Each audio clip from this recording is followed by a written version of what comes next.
Bienvenidos al ciclo de entrevistas de Mega Salud. En esta oportunidad nos acompaña Laura Sofía González, abogada, cuenta con estudios de profundización en Derecho Constitucional y Derechos Humanos. Asimismo, es egresada de la Facultad de Jurisprudencia de la Universidad del Rosario, Colombia.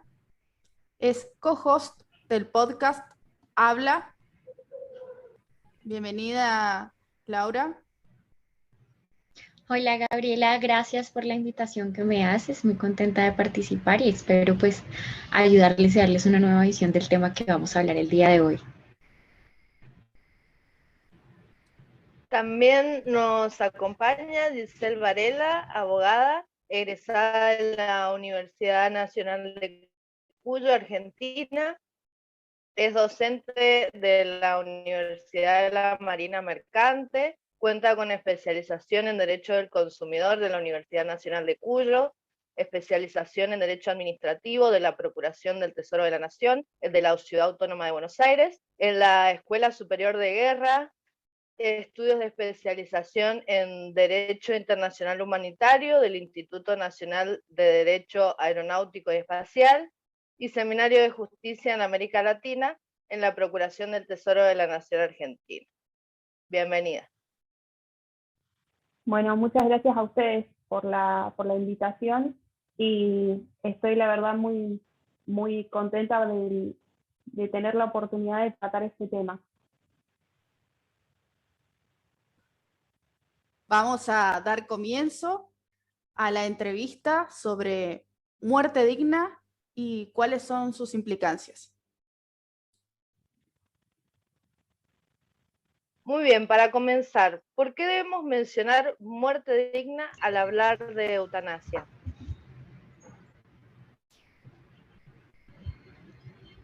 Bueno, empiezo respondiendo desde el punto de vista de Colombia. La razón por la cual hablamos del derecho a la muerte digna es justamente por eso. Acá se ha catalogado como el derecho fundamental a morir dignamente, así como asimismo se había venido hablando desde un punto de vista de la jurisprudencia constitucional, de la existencia del derecho no solamente a vivir, sino a vivir en condiciones dignas. Y es ahí cuando empezamos a hablar de cuando una persona realmente está viviendo en esas condiciones y en respetos a la libertad y a la autonomía individual, nace la posibilidad de hablar de esa decisión de uno elegir cómo quiere vivir o cómo quiere terminar con su vida cuando tiene ciertas condiciones o padecimientos de salud. En Colombia, ¿cómo se ha interpretado? Que tiene múltiples dimensiones, son tres. La primera es la eutanasia, que normalmente se confunde con lo que es muerte digna.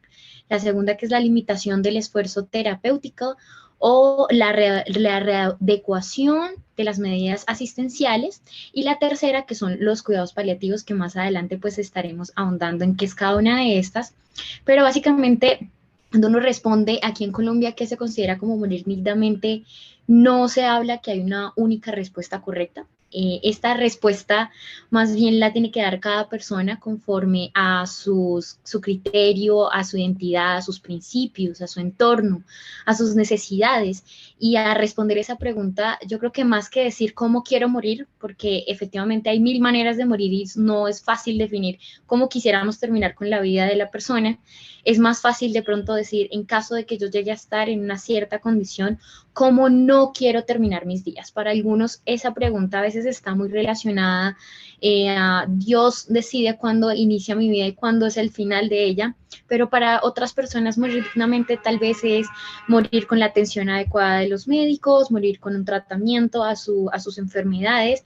Para otras tal vez es morir sin ningún tipo de asistencia médica o morir en un hospital, otros morir en su casa. Entonces hay diferentes formas y en esto se trata del respeto de la autonomía, de la decisión que tiene cada persona, de así como durante su vida decidió cómo quería transcurrir y cómo quería ser libre, también tiene la posibilidad de elegir cómo no desea terminar. Muchas veces esto se debe a interpretar que una persona cuando está en cierta condición de salud, sobre todo cuando tiene un diagnóstico de una enfermedad terminal o degenerativa, no solamente se trata de una cuestión de una enfermedad física que afecta a su cuerpo, sino que también hay que estudiar y valorar las capacidades mentales, psicológicas, en las cuales la persona se va a ver probablemente disminuir.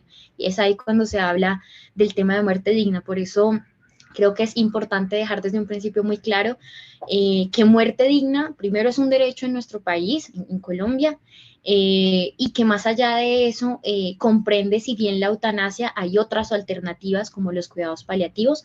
Entonces no es lo mismo hablar de muerte digna a hablar de netamente lo que es eutanasia. Bien, por ejemplo, en nuestro país, en Argentina, sí, el concepto de muerte digna no es sinónimo de eutanasia, aunque, como bien lo señalaba, como bien lo señalaba en el caso de Colombia, sí está incluido dentro de lo que se entiende por muerte digna. Pero ¿qué sucede? Hay que remarcar una cosa.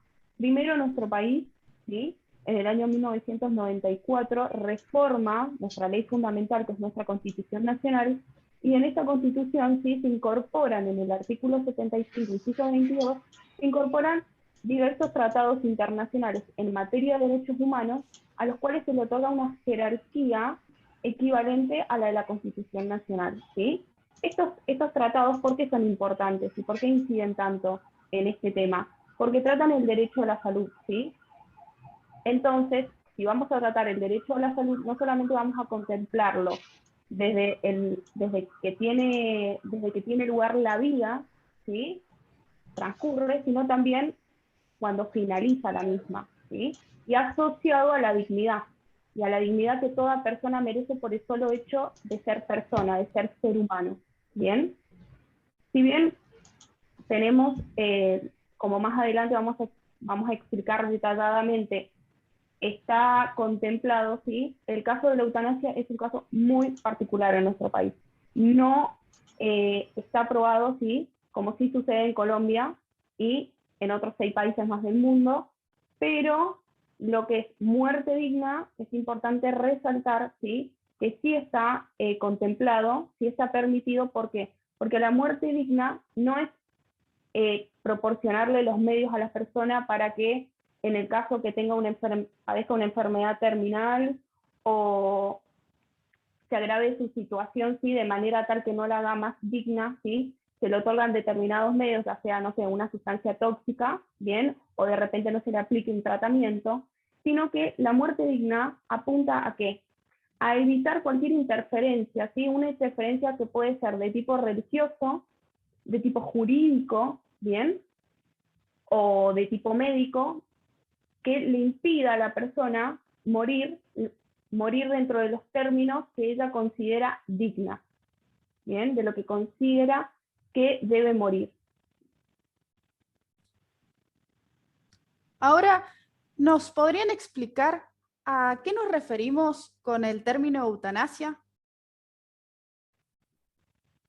Bueno, eutanasia propiamente, como lo decía en el punto anterior, no se entiende que sea lo mismo de muerte digna, porque la eutanasia es más un procedimiento estrictamente médico en el cual se le suministran al paciente ciertos medicamentos en dosis que son letales, por medio de la cual se acaba o se da fin a su vida. Hay quienes lo interpretan no de esta manera y quienes para quienes la eutanasia más bien es una manera de terminar dignamente su vida, cesando los intensos dolores y sufrimientos que una persona pueda estar padeciendo como consecuencia de una enfermedad, en este caso terminal. Y como lo explicaré más adelante, hay que cumplir algunos requisitos específicamente en el caso de Colombia, pero ciertamente, como digo, es solamente un procedimiento médico, mientras que el derecho a morir dignamente es una visión mucho más amplia de una calidad de vida y de la perspectiva que debe tener o lo que se le debe garantizar a un paciente que padece o está en estas condiciones. Claro. Lo que podría agregar, sí, a esto que está comentando, que bueno, primero remarcar siempre que en nuestro caso no es el mismo que Colombia, ¿sí? La eutanasia no está permitida, bien. Es importante recalcar que la muerte digna sí, que no son términos equivalentes, y que la eutanasia, ¿sí? Como elementos fundamentales podemos señalar, primero, que el objetivo que va a tener siempre es provocar la muerte, bien, que esto se realiza para que para evitar un sufrimiento o un padecimiento, ¿sí? Inhumano a una persona que, por ejemplo, está padeciendo una enfermedad, bien, o se encuentra en estado vegetativo. Y tercero, que siempre la muerte que se va a procurar provocar, ¿sí? No es la propia, sino que es la de otro, la de un tercero, bien. Así como también tenemos diferentes tipos de clasificación de lo que es la eutanasia en sí misma. Por ejemplo, podemos decir que tenemos una eutanasia desde el punto de vista de la víctima, y desde el punto de la víctima puede ser voluntaria o involuntaria, ¿bien? Es decir, cuando previamente ha expresado, ¿sí? Que en el caso que suceda que, por ejemplo, no pueda expresar su voluntad y se requiera en ese momento, ¿no? En un momento crucial, si se realiza determinada práctica o no, esta puede haberlo decidido con anticipación, ¿sí? O puede ser involuntaria, cuando de repente sucede un hecho disvalioso, un hecho desafortunado, ¿sí? Que lo encuentra en el punto tal de decidir entre la vida y la muerte, y finalmente los que deciden son los médicos, ¿bien? Y que estén amparados siempre por una normativa. Puede ser también perinatal, que es la eutanasia que se le va a aplicar a quienes, a los niños recién nacidos, ¿sí? Deformes o deficientes. La eutanasia agónica, ¿por qué? Porque es la que está dirigida a aquellos enfermos terminales. O la psíquica o social, o también llamada económico-social, ¿sí? Que se le aplica a quienes tienen lesiones irreversibles, ¿bien? Que son personas que también son consideradas como improductivas económicamente. También tenemos desde el punto de vista de quien la practica, la eutanasia, ¿sí? Puede ser activa, puede ser pasiva. Activa, ¿por qué? Porque es justamente como consecuencia de una acción, ¿bien? Y pasiva cuando es consecuencia de una omisión, es decir, de no aplicar un tratamiento que podría prolongar la vida del paciente, ¿sí? Desde el punto de vista de la finalidad, podemos decir que podemos tener una eutanasia directa o una eutanasia indirecta, ¿sí? La eutanasia directa es cuando lo que se busca, bien, el objetivo es la muerte, bien. En cambio, la indirecta, no buscamos directamente la muerte, pero con eso se acorta la vida, ¿bien? O sea, no es el objetivo fundamental. Y también podemos clasificar la eutanasia positiva o la negativa. La negativa también entendida como la distanasia, ¿sí? ¿Por qué? Porque lo que se pretende es alejar lo más posible la muerte de la persona, ¿sí? Y una última clasificación en lo que se puede entender como eutanasia suicida. ¿Por qué? Porque cuando el sujeto, ¿sí? el paciente, va a utilizar medios letales ¿para qué? Para cortar su vida, ¿bien?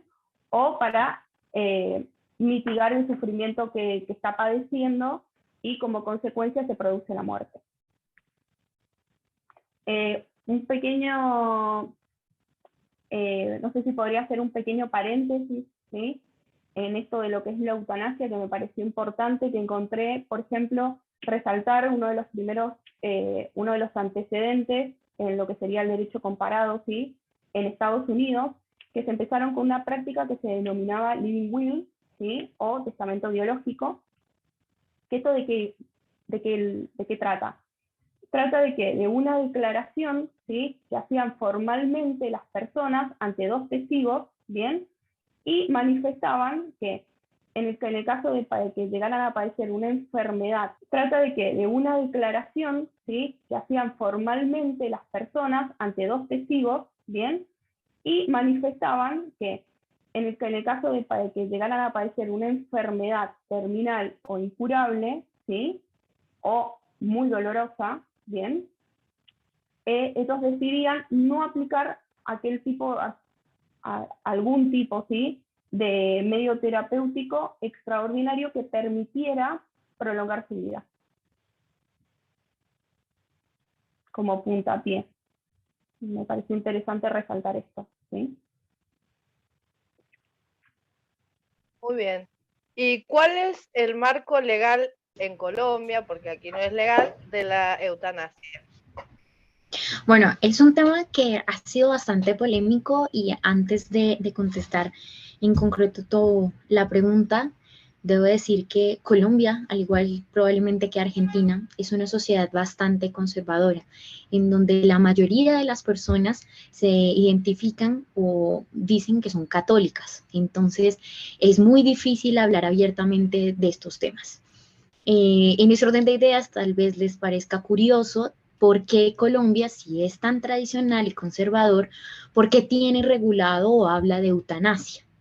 Y la verdad es que no ha sido por cuestión legislativa. A diferencia de la mayoría de los países, aquí todo el tema que se ha hablado sobre la muerte digna se ha hecho gracias al desarrollo de la Corte Constitucional de este concepto. Justamente por eso es un derecho y se ha visto así, tiene un marco legal bastante amplio, más bien tiene un desarrollo jurisprudencial amplio, porque como tal leyes no existen.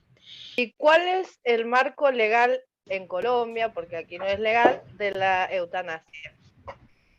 Bueno, es un tema que ha sido bastante polémico y antes de contestar en concreto toda la pregunta, debo decir que Colombia, al igual probablemente que Argentina, es una sociedad bastante conservadora, en donde la mayoría de las personas se identifican o dicen que son católicas. Entonces, es muy difícil hablar abiertamente de estos temas. En ese orden de ideas, tal vez les parezca curioso por qué Colombia, si es tan tradicional y conservador, por qué tiene regulado o habla de eutanasia. Y la verdad es que no ha sido por cuestión legislativa. A diferencia de la mayoría de los países, aquí todo el tema que se ha hablado sobre la muerte digna se ha hecho gracias al desarrollo de la Corte Constitucional de este concepto. Justamente por eso es un derecho y se ha visto así, tiene un marco legal bastante amplio, más bien tiene un desarrollo jurisprudencial amplio, porque como tal leyes no existen.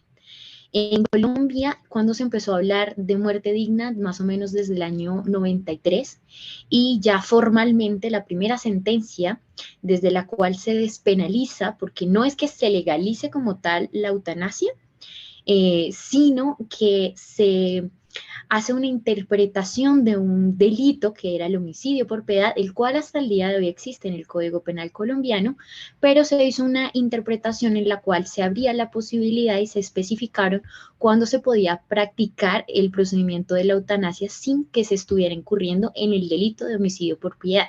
Y es ahí cuando se dice cuáles son los requisitos. Eso se fijó a través de la sentencia C-239 del año 97, donde el magistrado ponente era Carlos Gaviria. Entonces, ahí empieza a hablarse del tema de eutanasia en sus diferentes modalidades, como se hablaba anteriormente desde el punto de vista de Argentina. Entonces, acá en Colombia han pasado muchos años, desde entonces llevamos 24 años, y aunque cada año se han venido presentando proyectos de ley, estos no han prosperado de ninguna manera, justamente porque es un tema que causa controversia política y social, y más cuando en el caso de nosotros, incluso algunos representantes de la Iglesia Católica han hecho parte de los debates legislativos, lo que ha hecho que sea un tema que no se puede hablar desde un punto de vista legislativo. ¿Qué ha ocurrido? En vista de que hay un vacío desde el punto de vista legal, pese a que existe el derecho a morir dignamente y se contempla la posibilidad de la eutanasia, es un poco complicado acceder a este por lo mismo de que no hay una normativa al respecto amplia como debería hacerlo el Congreso, y así como se hace en cualquier otro tema.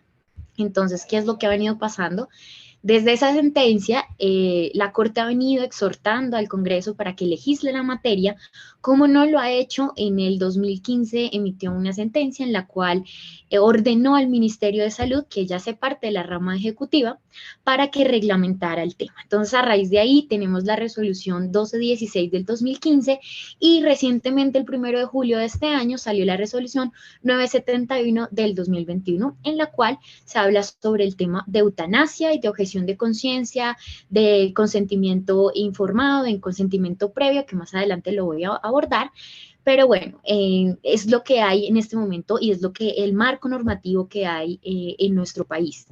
Pero haciendo siempre énfasis en que no ha sido un tema fácil, no ha sido sencillo, ha tenido bastante rechazo por parte de un sector importante de la población. Sin embargo, ¿qué ha sido lo que ha primado y por qué la Corte Constitucional tal vez ha tomado esta tarea de hablar sobre el tema? Y es porque, si bien se reconoce que somos una democracia, Colombia en nuestra Constitución dice que es un Estado pluralista, lo cual quiere decir que está obligado a garantizar el respeto a los derechos humanos de las personas sin importar la condición, sin importar cualquier criterio que medie. Entonces, esto quiere decir incluso del sexo, de la religión, de la nacionalidad, de la cultura, de tantos otros criterios diferenciadores que hay. Por lo cual, aunque en una democracia, si este tema se votara, probablemente todo saldría negativo, la Corte tiene que garantizar el respeto a sus derechos de esos quienes son minoría, en este caso de quienes sí consideran que morir dignamente para ellos es optar por la eutanasia o por otras de sus modalidades o de su dimensión del derecho a morir dignamente. Entonces, es respetable que haya personas que crean que morir dignamente es morir en manos de Dios o como Dios lo decida, pero en un estado laico como el de nosotros, también las instituciones, en este caso la Corte, debe velar por el respeto de los derechos para quienes no piensan de la misma manera.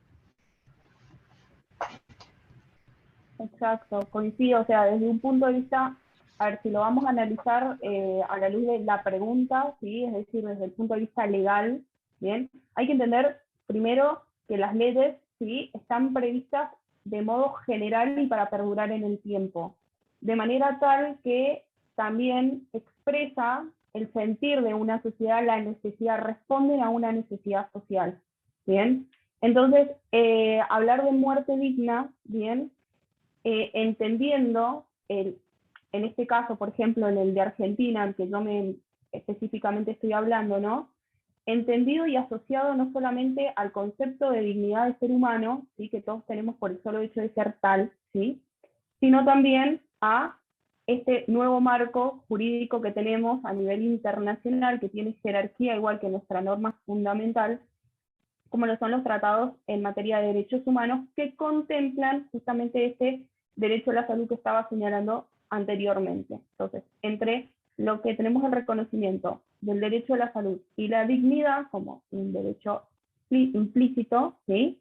Entonces, me parece correcto, ¿sí? Lo que a nivel jurídico en nuestro país está contemplado. ¿Por qué? Porque nosotros sí estamos amparando, sí se contempla la muerte digna, ¿sí? Es decir, el permitir a una persona, en este caso, sin ningún tipo de interferencia jurídica. ¿Por qué?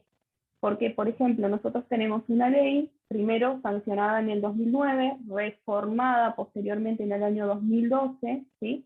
A partir de la cual, ¿sí? Se le permite a la persona que de forma previa, ¿sí? ¿Qué es lo que puede hacer? Puede aceptar o rechazar, ¿sí? Determinadas terapias o procedimientos, ya sean médicos o biológicos, expresándonos la causa, ¿sí? O revocarlo una vez que lo haya expresado previamente. ¿De qué tipo de procedimiento? Es en el caso, ¿sí? De procedimientos que sean quirúrgicos, de hidratación, alimentación, reanimación artificial o retiras de medidas de soporte vital cuando sean extraordinarios o desproporcionados con relación con las perspectivas de mejora, ¿sí? O que produzcan sufrimiento desmesurado. Así como también la persona lo que puede expresar de forma previa, ¿sí? Acá estamos hablando siempre de personas que sean mayores de edad, es decir, nuestro derecho a una persona es mayor de edad cuando tiene 18 años, o en el caso de los niños, niñas y adolescentes, ¿bien?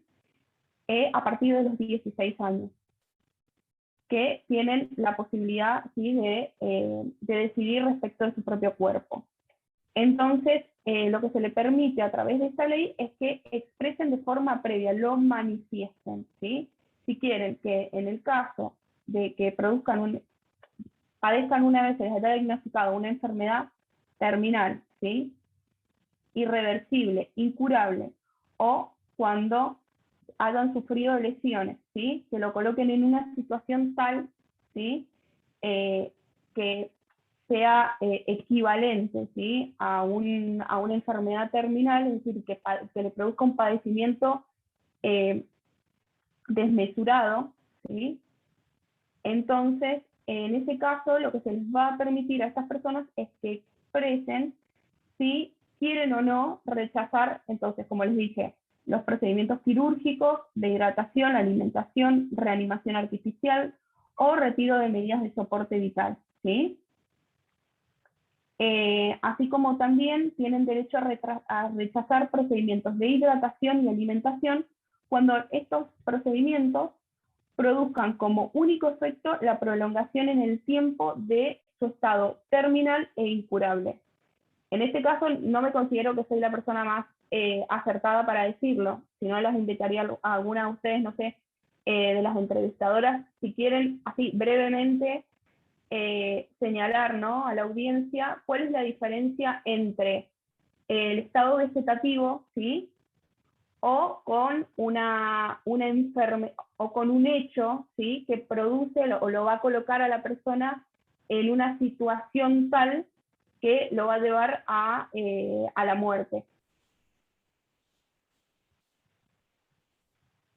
Porque yo tenía entendido que es la prolongación en el tiempo.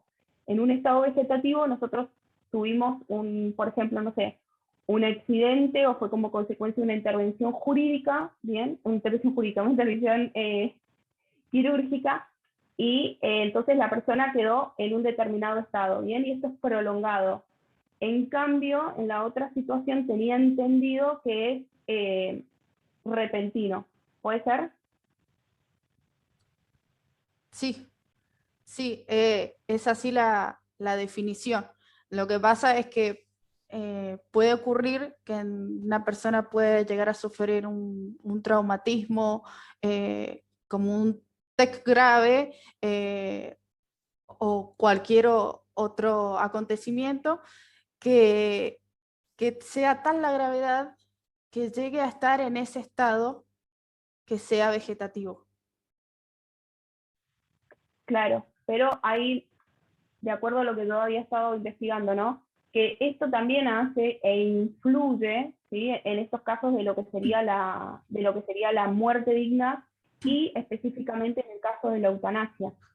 ¿Bien? Hay enfermedades, por ejemplo, en un accidente cerebrovascular, si es grave también.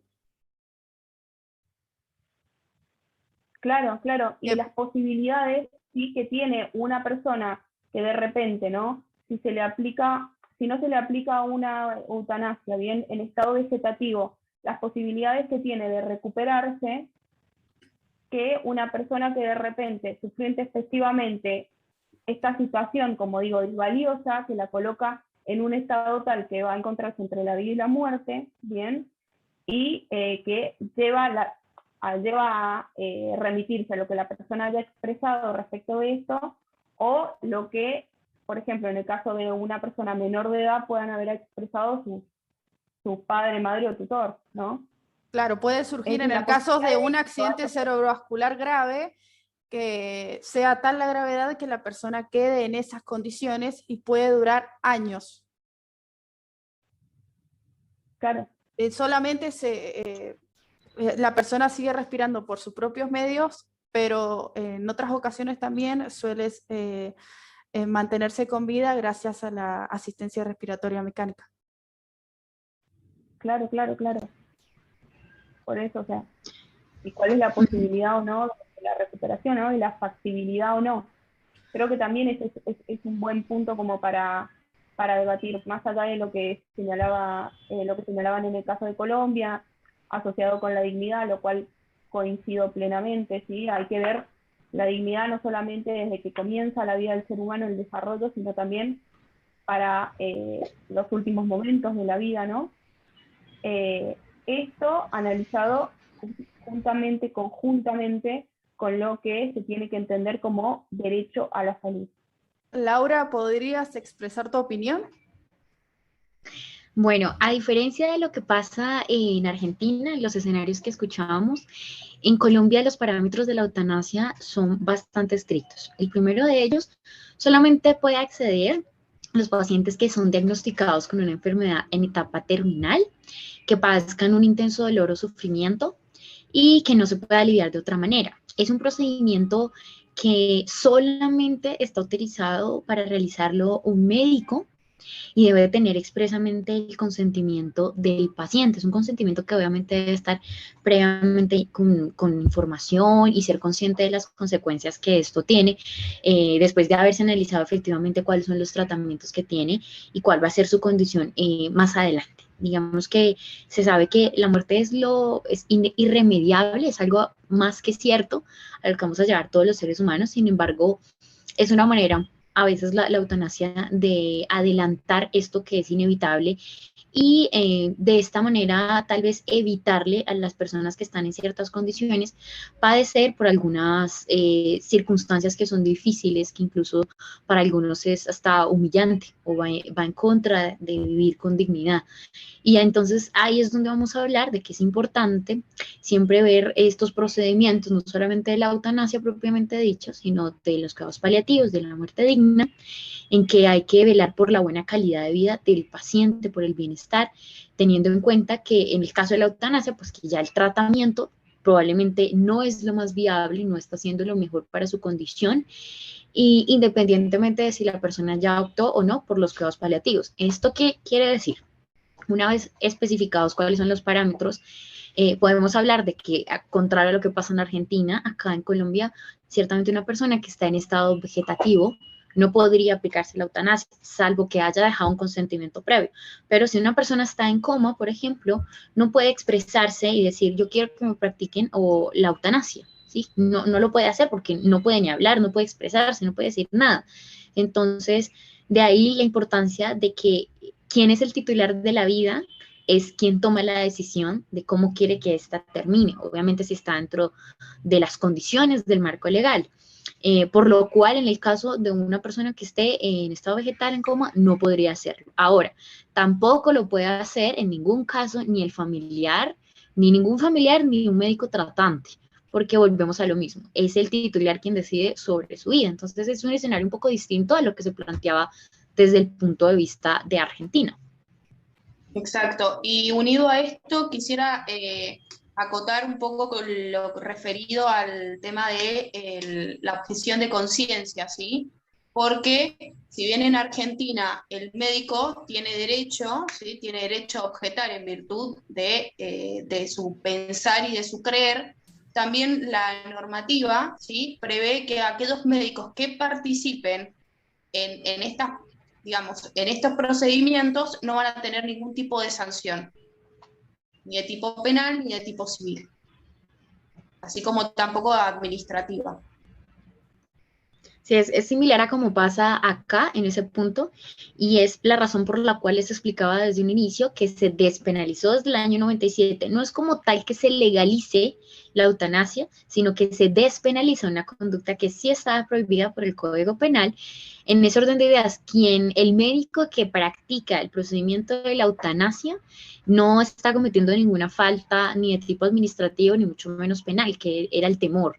Pero si la practica, por ejemplo, una persona que no es médica, sino que simplemente es otro profesional de la salud o de otra área, ahí sí podríamos estar hablando que se encuadra dentro del tipo penal de homicidio por piedad, pues que tiene otras condiciones. Obviamente no va a tener las mismas consecuencias a nivel punitivo, equiparables con lo que es el homicidio, pero sí de todas maneras tiene una consecuencia por el ordenamiento jurídico colombiano. Claro, acá dentro del concepto de lo que sería muerte digna, ¿por qué? Porque previamente la persona manifestó cuál es su voluntad, ¿sí? Así como también lo que prevé la normativa, ¿sí? Es en el caso de que, bueno, no lo haya manifestado de forma expresa, porque no tuvo tiempo y demás, pero la persona también puede haberlo expresado por medio de un testamento, por ejemplo, o se lo puede haber dicho, ¿sí? A algún familiar, ¿sí? O conviviente, cónyuge, ¿sí? Así como también lo que prevé la normativa en esta materia, ¿no? En nuestro país, es respecto de el caso del supuesto, ¿sí? De que el paciente quede en una condición tal que no pueda manifestarlo, ¿sí? O al consentimiento, ¿no? O esté imposibilitado de hacerlo, ¿sí? De manifestarle el consentimiento informado, también conforme, o sea, siguiendo los lineamientos que prevé la ley argentina para la ley de órganos, ¿sí? La ley de trasplante de órganos, en ese orden de lo que se dice en el derecho, orden de prelación, orden de importancia, ¿sí? Lo pueden expresar el cónyuge o conviviente al menos de 3 años, ¿sí? Lo pueden decidir los padres, los hermanos, siempre y cuando sean mayores de 18 años, los nietos que sean mayores de 18 años, abuelos, pariente consanguíneo hasta el último, hasta el 4.º grado inclusive, pariente por afinidad hasta el 2.º grado inclusive, y finalmente en el caso de menores, ¿sí? O incapaces, el representante legal, tutor o curador. ¿Bien? Me gustaría expresar un ejemplo en base a lo que habían estado mencionando anteriormente, en los casos que nombraba respecto a en qué estado se encuentra la persona para poder solicitarlo. Me gustaría destacar que, por ejemplo, hace poquito en Colombia se le concedió a Yolanda Chaparro que ella solicitó morir dignamente. Luego de 13 meses de una batalla legal, ella tenía esclerosis lateral amiotrófica. Hay que tener en cuenta que es una enfermedad progresiva del sistema nervioso, lo que ocasiona una alteración muscular por una lesión que provoca en las células del cerebro como de la médula espinal. Entonces, en ese caso, luego de 13 meses de batalla legal, se le concedió. Lo que sí se tenían en cuenta es que la persona debía cumplir los requisitos de no poder alimentarse por sí sola y estar en una condición que le impida movilizarse y una inmovilización en la cual no puede llegar a movilizarse por sus propios medios. Sí, así es, Gabriela. Como tú lo mencionabas, digamos, en el caso de ella, pues era una paciente que ya cumplía con los requisitos, y es importante hablar de que es un caso que es reciente, que incluso salió en la televisión nacional, en la cual ella misma, aún estando en vida, explicaba las razones por las cuales había tomado esta decisión. Y es ahí donde hay que hablar este tema desde un punto de vista muy humano, sin juzgar, sin criticar, ponerse en los zapatos del paciente y un poco de empatía y entender que si bien es una persona que tal vez no estaba postrada en una cama, sí tenía un dictamen que probablemente su diagnóstico haría que con el pasar del tiempo su condición empeorara cada vez más, a tal punto de que ella ya no iba a poder comer por ella sola, que ya no iba a poder moverse y iba a depender absolutamente de sus familiares. Por esa razón ella toma la decisión, siendo una paciente que cumple con todos los requisitos. Yo creo que ese era un momento para hablar de que cuando una persona toma esta decisión, a pesar de que hay muchos quienes la critiquen, sobre todo quienes son de un talante un poco más religioso, quienes dicen, no, es que es Dios, ¿cómo vas a terminar con tu vida? O ¿cómo vas a hacer algo así? Creo que es una decisión que una persona no toma de manera acelerada, como más adelante les voy a explicar, es un procedimiento bastante riguroso que se demora algún tiempo. Entonces no es algo de la noche a la mañana, no es algo de manera caprichosa, creo que es una decisión que hay que tomar con mucho amor, con mucha valentía, y que hay que aprender a respetar no solamente como otras personas, como terceros, sino también desde el punto de vista del personal médico y de quienes somos espectadores, quienes somos familiares, porque es difícil. A veces una persona, cuando uno tiene una persona enferma, no quiere hablar a veces del tema, no por evitarle un dolor o un sufrimiento, sino por uno pensar de manera individualista en, es que esto me va a doler. Y obviamente la pérdida de una persona genera un duelo, y por eso también se trata de hablar del acompañamiento que debe haber no solamente al paciente de manera psicológica, integral, sino también a la familia, porque es una pérdida inevitablemente, pero es una decisión que se hace con todo el acompañamiento en sus 5 sentidos. Es una decisión que debe tener una información previa, completa y amplia respecto a cuál es el estado de salud, cuáles son las expectativas que tiene y cómo se va a ver poco a poco disminuida esta persona en sus capacidades tanto físicas como mentales. Y esto a veces a las personas les da un efecto, tiene un gran impacto a nivel emocional, que creo que es algo que a veces uno no lo contempla cuando habla del tema, salvo cuando ha tenido un familiar o ha estado en los zapatos de una persona que cumpla pues con estas características. Pero vuelvo y digo, creo que es una decisión que se hace con mucha valentía, con mucha responsabilidad, porque no es fácil, no es una decisión individualista, sino es una decisión que se hace muchas veces pensando también en esas personas que nos rodean, en ese entorno, en nuestros familiares. Bien, teniendo en cuenta que existe el derecho a morir dignamente, ¿nos podrían explicar qué contempla el derecho a morir dignamente y cuál es su relación con cuidados paliativos? ¿Querés? Comienzo hablando un poco, repitiendo un poco lo que veníamos diciendo acerca de lo que es la muerte digna, ¿no? Que es más que hablar de una simple eutanasia, ¿sí? Sino que es permitirle, primero que nada, a la persona, ¿sí? Quitar todo aquel tipo de obstáculo, como venía diciendo, ya sea religioso, que es un componente bastante importante, porque es un factor muy importante en nuestra sociedad, como el religioso, ¿sí?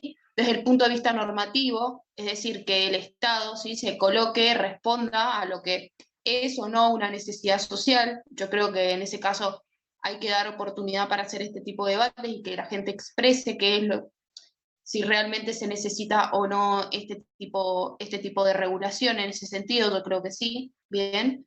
O desde el punto de vista médico, porque, a ver, puede existir, ¿sí? Puede existir una ley que lo permita, ¿sí? Una sociedad que lo avale a esto, bien, pero si no tenemos un médico que lo llegue a ejecutar, yo creo que no va a llegar nunca a ningún puerto. Entonces, el concepto de muerte digna, ¿sí?, es entender, como bien se expresaba recién, colocarse en el lugar del otro, darle la libertad, porque somos todos iguales en dignidad, en derechos y sobre todo en libertad, somos todos libres, ¿sí? Darnos la posibilidad o no de seleccionar, de elegir, ¿sí?, cómo queremos realmente morir, y entendiendo, ¿sí?, lo que realmente abarca este derecho, ¿sí? Porque, vuelvo y repito, es un derecho y es un derecho humano. Desde el punto de vista de Colombia, como lo inicié diciendo, el derecho a morir dignamente tiene 3 dimensiones, dentro de las cuales, así como está la eutanasia, también se contempla el tema de los cuidados paliativos. Los cuidados paliativos hoy en día es una especialidad médica que es relativamente nueva en nuestro país. Por lo tanto, hay muy poco personal de salud capacitado en esa materia y hay poca conciencia también en el sistema de salud, porque normalmente se ha enfocado en hablar sobre medicina preventiva y medicina para curar las enfermedades, pero no se ha dado ese paso de qué va a pasar más allá cuando no existe una cura o cuando la cura es tal vez insuficiente o el tratamiento que se le da a un paciente, como en el de estos casos. Entonces ahí cuando se empieza a contemplar el tema de cuidados paliativos.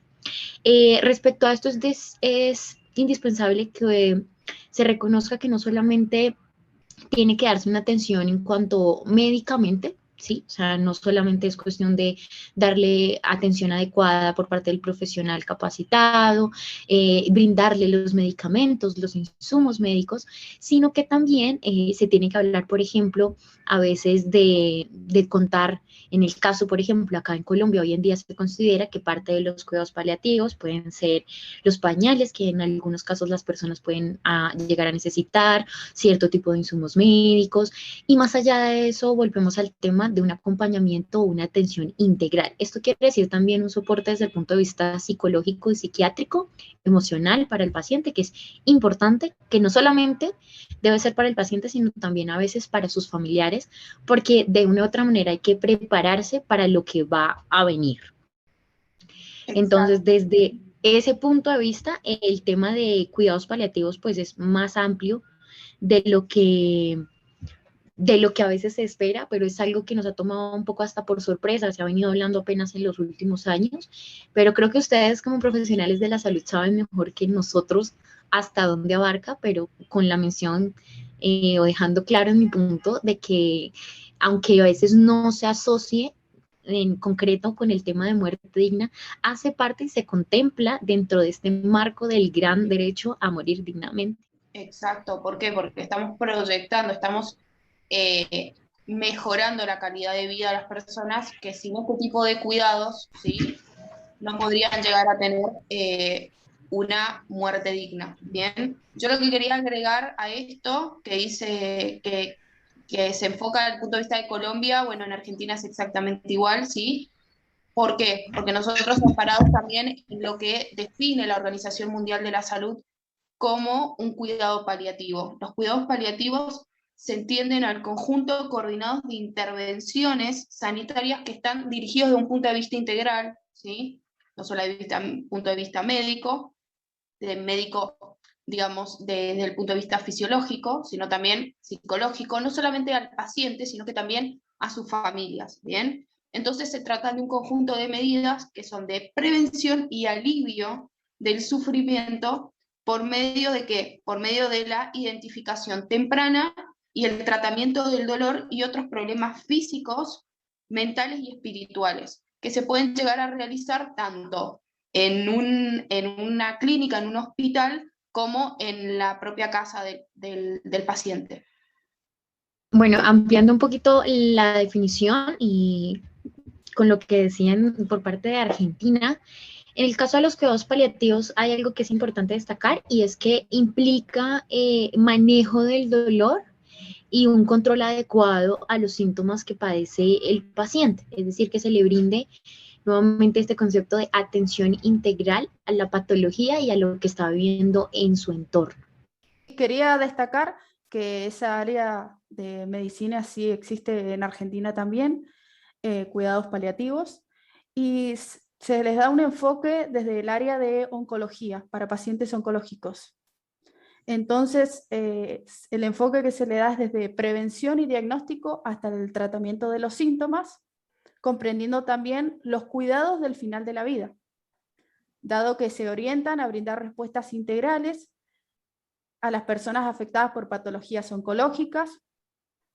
Los cuidados paliativos van a requerir la conformación de equipos multidisciplinarios que van a estar integrados por médicos, enfermeros, psicólogos y trabajadores sociales, cuya labor va a estar basada en la garantía de los derechos humanos esenciales, como lo es el alivio del dolor, del sufrimiento y la dignidad de las personas. Muy bien, continuando con el tema de la eutanasia.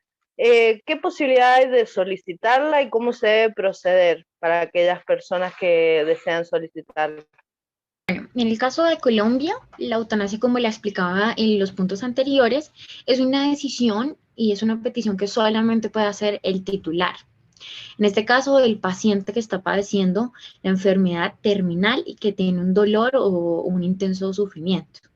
Entonces, acá hay dos maneras. De hecho, hay algo que ya lo habían tocado un poco en Argentina, que es el tema del consentimiento anticipado, que son unos documentos que las personas pueden hacer incluso antes de estar enfermas o de estar padeciendo alguna condición, cuando son jóvenes o en cualquier momento, en el cual dejan por sentado que hay dos posibilidades. La primera, un documento en el que dicen que no quieren que se les practique ningún tipo de maniobras de reanimación o que estén conectadas a algún tipo de máquina o algo semejante, y la otra que es propiamente en la cual se dice en caso de que la persona esté padeciendo una enfermedad o que quede en una condición, por ejemplo, de estado vegetal, que pueda enmarcarse dentro de las condiciones que están validadas para el tema de la eutanasia, pueda acceder a esta. Entonces, ahí es cuando hablamos de un consentimiento anticipado.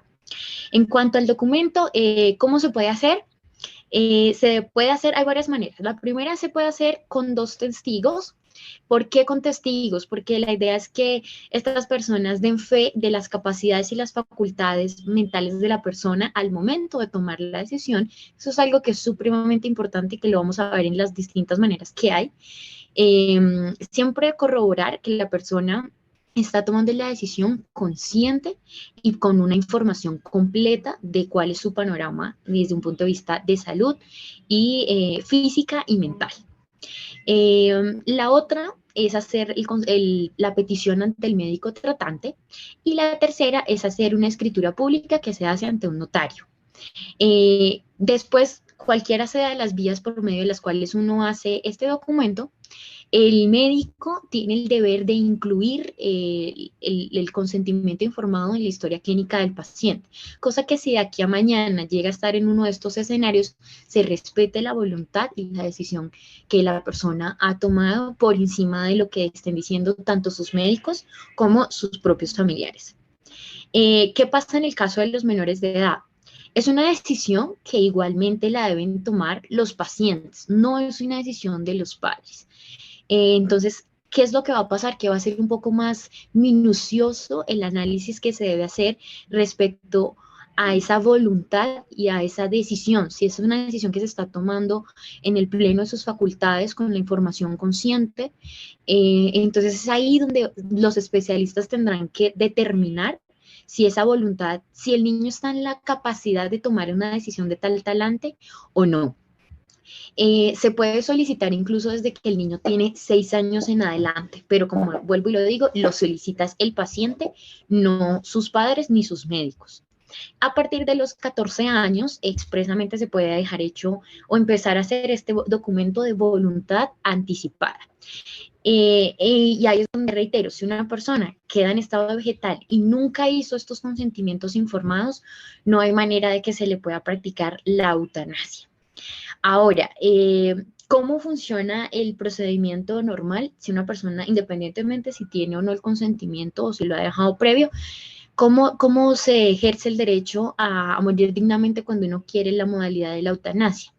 Entonces, si una persona cumple con los requisitos, debe manifestar la voluntad a su médico tratante para que éste integre un comité interdisciplinario en la entidad prestadora de servicio a la que la persona esté afiliada, en la cual ese comité está integrado por 3 profesionales. Uno es un abogado para que dé fe de que se esté haciendo la actuación dentro del marco normativo que está permitido en Colombia, que no se esté cometiendo un delito, sino que están dentro de las causales. Se integra también por un profesional que puede ser psicólogo o un psiquiatra para evaluar nuevamente cuál es la condición mental del paciente y que el consentimiento de este no sea viciado de una u otra manera. Y por último tenemos a un médico que debe ser preferiblemente especialista en la patología principal que padece el paciente, con el ánimo de que confirme el diagnóstico de enfermedad terminal que éste padece y que justamente debe también de que la persona, el tratamiento que ya se ha hecho, que se ha venido haciendo, tal vez ya se ha agotado en las instancias y que posiblemente no hay otra alternativa más que su inevitablemente que va a fallecer, tarde o temprano. Entonces, una vez se tome la decisión, ahí se dice si sí se practica o no el procedimiento médico. Y ahí es donde pasamos a hablar de, bueno, hasta qué punto una persona puede decir, los médicos en particular, si objetan o no conciencia, pero bueno, creo que ese es un tema que más adelante lo vamos a profundizar. En el caso de Argentina, como repetía hace un momento, estamos hablando siempre del consentimiento informado. El consentimiento informado se tiene que materializar a través de un acta, y esta acta se tiene que confeccionar en presencia de los intervinientes, es decir, que se va a dar solamente el caso y la posibilidad de realizarlo cuando al paciente se le comunica, ¿no?, que tiene una enfermedad irreversible, incurable, o cuando se encuentra en estado terminal, o haya sufrido lesiones que lo coloquen en igual situación, ¿sí?, para que, permitiendo que el paciente manifieste si rechaza los procedimientos quirúrgicos de hidratación, alimentación, reanimación artificial o retiro de medidas de soporte vital, ¿sí? O en el caso que estos sean extraordinarios o desproporcionados con relación a la perspectiva de mejora que se tenga de este paciente, ¿bien? O que estos procedimientos le produzcan un padecimiento desmedido, ¿sí? Al paciente, y también tiene derecho a rechazar los procedimientos de hidratación y alimentación en el caso que le produzcan, ¿sí?, como único efecto la prolongación del estadio en el que se encuentra, que sea siempre este estadio terminal e irreversible. ¿Bien? También le asiste al paciente la posibilidad de expresar mediante este acta, ¿sí?, el derecho a recibir los cuidados paliativos, ¿sí?, en el proceso de atención a su enfermedad o al padecimiento que conlleva, ¿no? Y por otra parte, quisiera remarcar que hay una excepción a este consentimiento, ¿bien?, a expresar este consentimiento. Solamente tenemos dos casos, ¿sí? El primero, que esté comprometida la salud pública, y el segundo caso es cuando media una situación de emergencia, ¿sí? Esta situación entendida como situación de emergencia, ¿bien?, tiene que conllevar un grave peligro para la salud o vida del paciente, y este no pudiera expresar su consentimiento por sí mismo o a través de sus representantes legales, ¿bien? Representantes legales siempre entendiéndolo en el caso de los menores de edad o aquellos que no tengan la capacidad de expresarlo, ¿sí? Es importante recordar que en el caso de las personas consideradas menores de edad, deciden sobre su propio cuerpo a partir de los 16 años. En base a lo que mencionaron anteriormente, la objeción de conciencia, me surge esta interrogante. ¿En qué parte del proceso puede aplicarse? El tiempo de llevar a cabo la práctica o de no llevarla a cabo en realidad. Bueno, digamos que en el caso de Colombia ha sido controversial el tema de la objeción de conciencia, porque si bien es un derecho del cual puede hacer uso el médico, se ha preguntado exactamente en qué momento lo puede ejercer, porque había para quienes los médicos podían ejercerlo incluso desde el momento en el cual el paciente le solicitaba que quería acceder al procedimiento de la eutanasia, ¿sí? Y había otros para quienes solamente se aplicaba al momento de la ejecución, o sea, en el cual se le iba a practicar el procedimiento. ¿Qué es lo que se ha dicho por vía judicial? Realmente el médico no puede objetar conciencia al momento de recepcionar la petición del paciente para que se integre al comité y se valore si sí se le puede practicar o no el procedimiento. Es decir, solamente puede objetar conciencia al médico al momento en el cual se decide en el comité que sí se le va a realizar la eutanasia y que es a él a quien se le dice o se le ordena que la practique. En ese momento es en el cual el médico puede llegar y decir, yo objeto conciencia y no lo voy a practicar. Sin embargo, hay algo que había ocurrido bastante acá en el país, y es que las instituciones de salud objetaban conciencia. Y esto creó una controversia, porque simplemente si una persona estaba afiliada a cierta entidad de salud, toda la entidad declaraba que tenía objeción de conciencia y no practicaba la eutanasia. ¿Y esto en qué terminaba? En una vulneración al derecho a morir dignamente de una persona, que es un derecho fundamental. Entonces, ¿cuál es la interpretación que ha habido? Pues cuando nosotros hablamos de qué es una persona jurídica, hablamos de que es una figura ficticia. Por lo tanto, no es posible que una ficción alegue objeción de conciencia.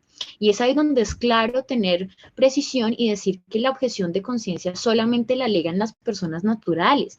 Y en este caso en concreto, el médico que debe practicar la eutanasia, porque es quien está permitido, quien está facultado para realizar el procedimiento. Entonces, no es correcto que una institución o una persona jurídica alegue objeción de conciencia, siendo que solamente es el médico encargado quien lo podría hacer. Y aún, cuando un médico alega conciencia, objeta conciencia, la institución está en la obligación de conseguir a otro médico que sí vaya a realizar el procedimiento en un término no mayor a 24 horas, justamente porque volvemos al debate de, ok, si tú no vas a realizar el procedimiento, esto no debe ser un obstáculo más o una barrera para que se le vulnere de alguna manera el derecho a morir dignamente a una persona. Por eso hay un término fijado por los jueces. Quisiera agregar una cuestión más respecto de nuestra normativa, ¿sí? En el derecho argentino vamos a tener que la ley, ¿sí? La ley 26.529 establece, ¿sí?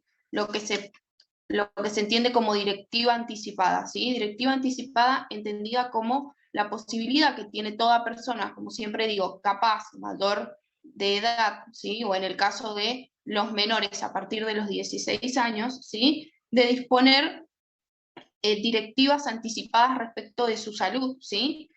Entendiendo que esta persona puede consentir o rechazar, ¿sí? Determinados tratamientos médicos, preventivos o paliativos, ¿sí? Y decisiones que sean relativas a su salud, ¿bien?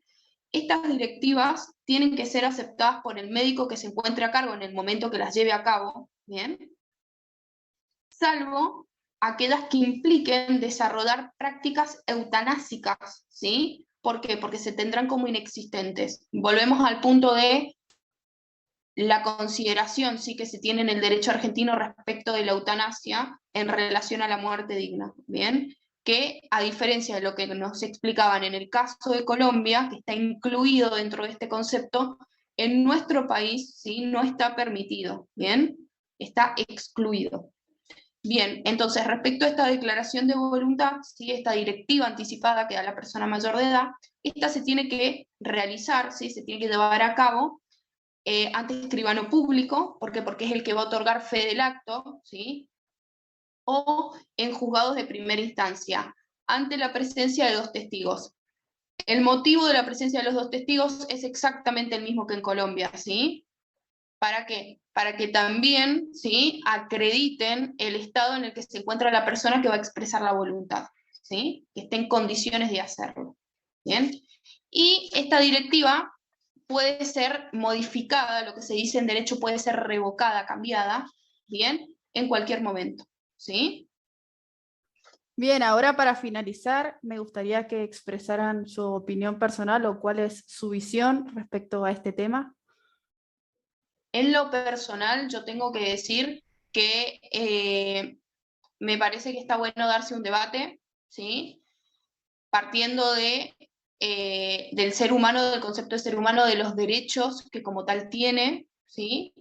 Y de ahí llegar a ver si realmente para nuestra sociedad realmente puede llegar a ser considerado dentro, qué situaciones deben ser consideradas dentro de esto que se entiende como muerte digna, porque la verdad no siento que tenga la investigación o el debate suficiente en general, ¿sí?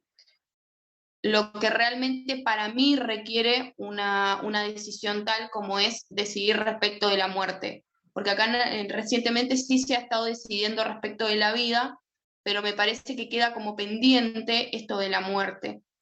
Y me parece que no hay blancos ni negros, ¿sí? Hay que ver los grises, hay que analizar los casos, y no solamente hay que verlo desde el punto de vista del paciente, sino que también hay que verlo desde el punto de vista de aquellos que lo rodean y aquellos que tienen que llevarlo a cabo, ¿bien? Porque hay que entender que la situación del personal de la salud tampoco es fácil, ¿bien? Son seres humanos, ellos conviven día a día con esto, y su misión, entiendo, que es proteger o salvar la vida, ¿sí? Entonces, me parece que no es ajeno a ellos, ni debes dejárselos completamente de lado a la hora de analizar este tema.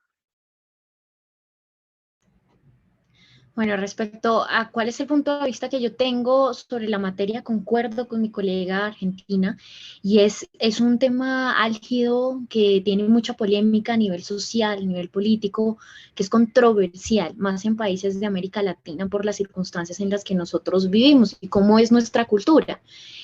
Creo que es importante verlo siempre desde un punto de vista humanista, con mucha empatía, como lo decía en alguna de mis respuestas anteriores, desde un punto de vista tanto del paciente como de sus familiares.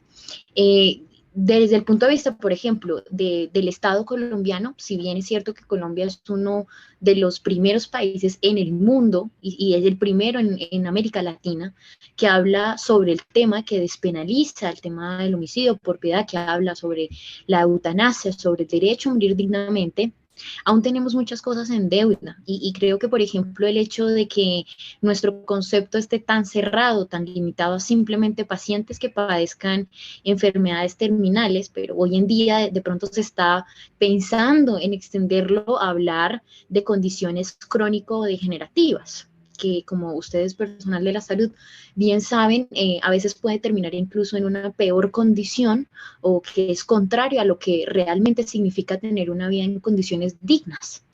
Entonces, ese es uno de los puntos que creo que hay pendientes por analizar.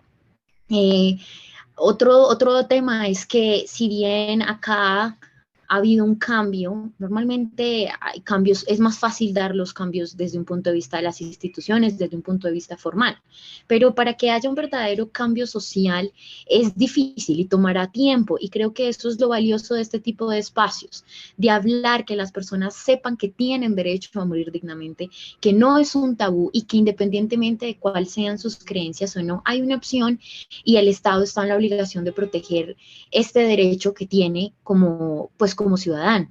Yo creo que lo más importante cuando uno habla de esto es el respeto a esa libertad, a esa autonomía, a esa decisión que uno toma, y es un respeto que debe tener cualquier persona, como tercero, como familiar, como paciente y como personal de la salud, porque es un cambio en la mentalidad.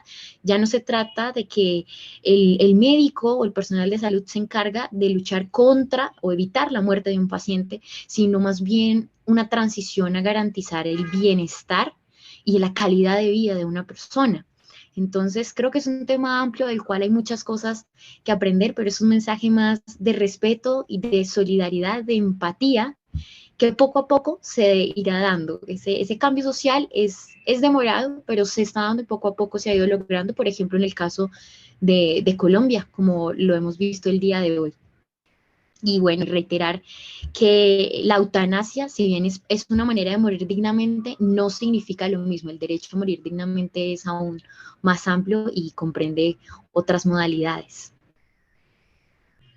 Bueno, para terminar, creo que cuando hablamos de eutanasia, así como lo hemos venido abordando durante toda esta charla, es que la eutanasia es distinto a la muerte digna, y ciertamente cuando hablamos de una muerte es lo más cierto que los seres humanos tenemos. La eutanasia simplemente es adelantar lo inevitable, evitando alargar el sufrimiento de una persona. Entonces, bueno, espero que hoy hayamos abordado tantos otros conceptos que muchas veces no se abordan porque es un tema que genera controversia, que es tabú y del cual a veces no nos proponemos hablar, sino simplemente cuando tenemos un diagnóstico o cuando alguna persona cercana a nosotros se encuentra en una situación como la que hemos hablado el día de hoy. Pero creo que es un tema en el cual no estamos exentos en ningún momento de nuestra vida, incluso cuando estamos jóvenes, cuando nos sentimos muy sanos, y podemos en cualquier momento tener un accidente o padecer alguna de estas condiciones. Entonces creo que sí es importante que lo hablemos desde siempre. Para finalizar, me gustaría que Laura nos explicara en qué consiste Podcast Habla. Bueno, Habla es un proyecto que he venido desarrollando de la mano de un amigo que es Misael Osorio, es un abogado mexicano, y que hemos venido trabajando con otros jóvenes a través de diferentes países de América Latina. Algunos de ellos son abogados, otros tienen pues otras profesiones, y tratamos de hablar sobre distintos temas desde una perspectiva de derechos humanos. Hablamos a veces sobre temas de discriminación, sobre vitiligro, sobre racismo, sobre maltrato, violencia contra la mujer y tantos otros temas que algunas veces son transversales a nuestros países. Yo soy corresponsal de Habla en Colombia, Misael y otros chicos son en México, y bueno, hay otros países de América Latina, así que aprovecho esta oportunidad para extenderles la invitación a que vayan a seguirnos en las redes sociales. Nos encuentran en Facebook como habla-me, en Instagram como @habla_me, Y en Spotify nos encuentran como Habla con mayúscula, todas las letras, y ahí van a encontrar nuestros diferentes capítulos. En Facebook también nuestras transmisiones hablando de los distintos temas, a veces desde Colombia, otras veces desde México, y por lo general tenemos invitados de diferentes partes, no solamente de América Latina, también a veces de Europa, para que nos den diferentes perspectivas de lo que está pasando, que nos enteremos y nos apropiemos un poco más como jóvenes. Bueno, ahora seguir a Habla en todas las redes sociales. Es muy importante dar a conocer y dar difusión al trabajo que están haciendo ustedes desde los podcasts. La verdad, muy interesante. Para finalizar, me gustaría agradecerles por estar presentes en este ciclo de entrevistas de Mega Salud, dando su visión desde el punto de vista de un marco legal, pero desde ya les agradezco su participación, tanto a Laura González como a Giselle Varela. No, muchas gracias a ustedes por la invitación y también quisiera como hermana y como familiar recalcar el trabajo, ¿no? Que yo veo que día a día le proporcionan a este espacio que es Mega, ¿sí? No solamente lo que es este programa de radio, las transmisiones y los vivos que hacen a través de diferentes plataformas con profesionales y fisios de otros países, tanto de Europa como de otros países de América Latina, ¿sí? Y tener la posibilidad de poder participar de esto, la verdad que me llena de orgullo.